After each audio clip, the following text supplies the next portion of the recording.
ఈ ఏడు ఎండాకాలం రాకముందే నీళ్ల కష్టాలు చాలైనాయి రైతులకు. షేర్లు కుంటలు ప్రాజెక్టుల కాంచెలు ఎండిపోయే వరకు బోర్ల సుక్క నీళ్లు లేకుంటాయినాయి. 4 ఎకరాలు ఉన్న కాడ నీళ్లు జాలక 2 ఎకరాలకే నాట్లు పెట్టుకున్నారు. అది సుత సగం బారి సగం బారక కొంతెండితే పసలను మేపుడైంది ఆడాడ. ట్యాంకర్లతో నీళ్లు తెచ్చి పంటను కాపాడుకుంటానికి తిప్పలబడ్డరు. కానీ గిడ చిన్న ఉపాయంతో ఇప్పుడు పెద్ద ఆపద తప్పించుకున్నారు గిల్లు.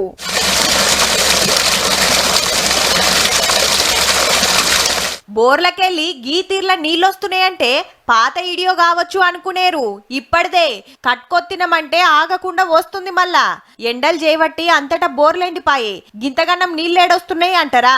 అంత గీ ఇంకుడు గుంత పుణ్యమే. నల్గొండ జిల్లా మాడుగులపల్లిలా బోర్ దగ్గరనే 10 ఫీట్ల లోతుతోని ఇంకుడు గుంత దొవ్విరట. శినుకులు పడ్డప్పుడు బోర్ పెట్టినప్పుడు వేస్ట్ గా పోయే నీళ్ళన్నీ ఇంకుడు గుంతతోని భూములకు పోతున్నాయి. అట్లా బోర్ల నీళ్లు పెరిగినాయి. 30 సంవత్సరాల క్రితం వేసిన మా తాతగారు వేసిన బోరు, దీన్ని యూజ్ చేయక 20 ఇయర్స్ అవుతుంది. దాన్ని మా బాబాయ్ గారు ఏం చేశారంటే తీసి దీన్ని ఫ్రెజ్ చేయించారు. ఫ్రెజ్ చేయించి తీసుకుపోయి ఇది ఇంకుడు గుంట గట్టి చేసిన వల్ల ఇది బోర్ పోస్తుంది. ఈ బోర్ కింద 4 ఎకరాల కూరగాయల పంటలు వండుతున్నాయి. ఈ రైతన్న కౌలుకు తీసుకొని వండిస్తున్నాడు. సుక్క నీళ్లు లేక షేన్లు ఎండిపోతున్న కాలంలో గింత మంచి నీళ్ల సవలతున్న భూమి దొరికే వరకు మస్తు ఖుషీలున్నాడు.